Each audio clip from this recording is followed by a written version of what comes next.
Eu sou Mário Persona e essas são as respostas que eu dei aos que me perguntaram sobre a Bíblia. Pergunta: os colegas evangélicos da minha esposa costumam promover grupos de estudos. São de diferentes denominações e eu gostaria de saber se ela poderia participar e até mesmo dar suas opiniões ou corrigir o que eles porventura falarem de errado. Resposta: a experiência tem demonstrado que participar de grupos de estudos evangélicos pode ser muito ruim, porque o recém-convertido acabará contaminado com má doutrina e com costumes do arraial, que é a cristandade. Além disso, a Bíblia deixa claro que o lugar da mulher é de não ensinar, o que poderia acabar acontecendo se ela estivesse num grupo assim e alguém ensinasse algo muito errado e ela quisesse corrigir o erro, e aí ela estaria ensinando a verdade, o que é a maneira correta. A Bíblia fala: não permito que a mulher ensine nem exerça autoridade de homem. Quando nos separamos do arraial religioso, é bom fazermos da separação parte de nosso testemunho, ou então os que são de fora nunca irão entender se nós estamos ou não realmente separados.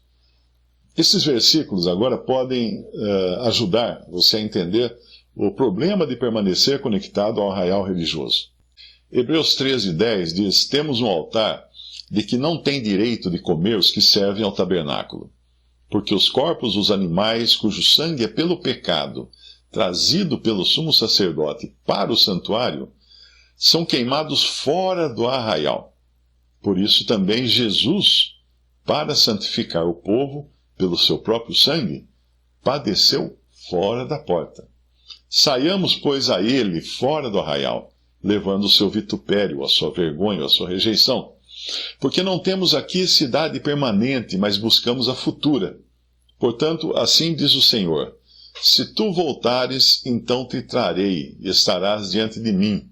E se apartares o precioso do vil, serás como a minha boca. Tornem-se eles para ti, mas não voltes tu para eles. Esses são princípios importantes que nós encontramos no Antigo Testamento e nos ajudam a encontrar o norte no andar nesse mundo. Outro versículo que traz um princípio assim é Ageu 2, versículo 11. Assim diz o Senhor dos Exércitos: pergunta agora aos sacerdotes acerca da lei, dizendo: se alguém leva carne santa na orla de suas vestes, e com ela tocar no pão, ou no guisado, ou no vinho, ou no azeite, ou em outro qualquer mantimento, porventura ficará isto santificado? E os sacerdotes responderam: não. Ageu, no versículo 13, e disse a Ageu: se alguém que for contaminado pelo contato com o corpo morto tocar em alguma dessas coisas, ficará ela imunda? E os sacerdotes responderam, dizendo: ficará imunda. Então o próprio contato já contamina. Pergunta: entre os irmãos que se reúnem ao nome do Senhor, os casais que não estão casados no civil podem ter comunhão? Podem participar da ceia? A resposta é não, porque eles não estão regularmente casados. Embora a nossa legislação brasileira, contemple a união estável, este não é um casamento de fato, mas é um contrato em cartório para proteger os interesses das partes. No caso depois, se acontecer um rompimento entre elas, tal, como acontece em qualquer sociedade de empresas ou de pessoas. Se a união estável fosse equivalente a casamento, já não existiria o casamento civil. Mas o simples fato de o casamento civil continuar existindo já indica que numa união estável as partes não são chamadas de marido e mulher, mas de parceiros, como no negócio. Biblicamente, um casal que ainda não celebrou o seu casamento civil num cartório diante de um juiz para celebrar o casamento civil, ele está vivendo em fornicação. Pergunta: a passagem de Gálatas 6:8 parece indicar que a salvação eterna é obtida por meio de nossos esforços. Como explicar esse versículo que diz: o que semeia para a sua própria carne, da carne colherá corrupção, mas o que semeia para o Espírito, do Espírito colherá a vida eterna. Como explicar isso? Vou dar um exemplo para responder. O meu filho tem nacionalidade italiana. E quando tem eleições na Itália, ele recebe uma comunicação via correio para votar, com instruções para votar. Por que ele recebe essa carta? Porque ele é italiano. E não para ser italiano, para se tornar italiano. A carta aos Gálatas foi escrita para salvos, e não para as pessoas se tornarem salvas. Outra coisa é que se você isolar o versículo, não poderá entender mesmo o assunto que ali está tratando de compartilhar os bens. É deste semear que ele está falando. Veja, Gálatas 6, versículo 6. Mas aquele que está sendo instruído na palavra, faça participante de todas as coisas boas, aquele que o instrui. Não vos enganeis, de Deus não se zomba, pois aquilo que o homem semear, isto também ceifará. Porque o que semeia para a sua própria carne, da carne colherá corrupção. Mas o que semeia para o Espírito, do Espírito colherá a vida eterna. E não nos cansemos de fazer o bem, porque a seu tempo ceifaremos, se não desfalecermos. Por isso, enquanto tivermos oportunidade, façamos o bem a todos, mas principalmente aos da família da fé. Como você já viu, então isso tem a ver com causa e efeito, né? O que você faz, você colhe o fruto disso, bem ou mal. Aqui na Terra, não tem nada a ver com salvação. William MacDonald explicou da seguinte maneira: visto sob essa luz, vemos que semear na carne significa gastar o dinheiro consigo mesmo, com os próprios prazeres, com seus próprios confortos. E semear para o Espírito é usar o dinheiro para promover os interesses de Deus. Aqueles que fazem a primeira coisa colhem uma colheita de decepções e perdas aqui na terra, porque aprendem, à medida que envelhecem, que a carne que eles viveram para agradar está se deteriorando, está envelhecendo, está morrendo. Então, na era ainda por vir, eles perderão recompensas eternas, ou galardões, né? Aqueles que semeiam para o Espírito irão, do Espírito, colher a vida eterna. Existem duas maneiras em que a vida eterna, a mesma palavra, é traduzida como eterna e é usada na Bíblia. A primeira é a posse presente de cada crente, aquilo que cada crente já tem, vida eterna. João 3,36. Segunda maneira é aquilo que o crente recebe no final da sua vida aqui na terra. Romanos 6,22. Aqueles que semeiam para o Espírito desfrutam da vida eterna aqui e agora de uma forma que outros cristãos não desfrutam. Então também eles colherão as recompensas que acompanham a fidelidade quando chegarem ao lar celestial. Pergunta: como você enxerga a imagem de um cristão que exerce o seu trabalho secular dentro do setor bancário, se os bancos estão diretamente relacionados à ideia de lucro excessivo ou agressivo, de dinheiro e de usura? Como enxergar isso? Resposta: em Lucas 16:9, o Senhor diz o seguinte: granjai amigos com as riquezas da injustiça, para que quando estas vos faltarem, vos recebam eles nos tabernáculos eternos.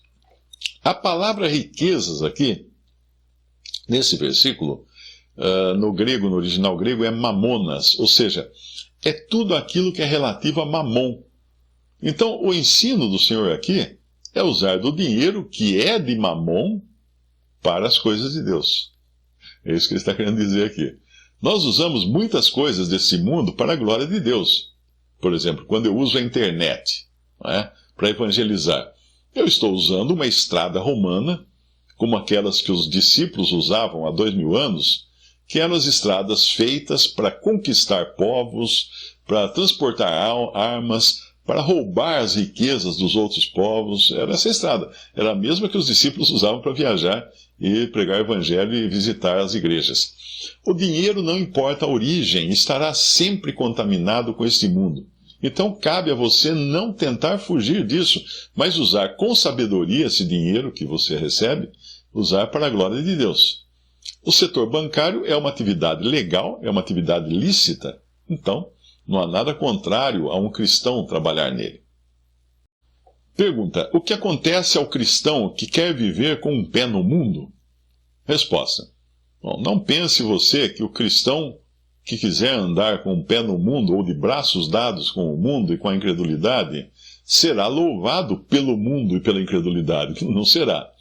Davi tinha recebido de Deus um lugar de honra e de realeza, mas com medo das consequências de se manter firme naquela posição, ele fugiu de Saul e tentou se aliar a Aquis, rei de Gate, inimigo de Israel. Ele acabou sendo motivo de zombaria, pois para não ser morto, ele precisava se fingir de louco, abraçando o batente das portas, babando, fazendo toda aquela cena. E foi a maneira deprimente que ele encontrou para permanecer vivo, para considerarem que ele era inofensivo, que ele não ia fazer nada de mal. Um verdadeiro crente nunca será totalmente aceito pelo mundo e pelos incrédulos, e se ele tentar ser um deles, não encontrará lugar nem em um lado nem no outro, nem no lado dos incrédulos nem no lado dos crentes.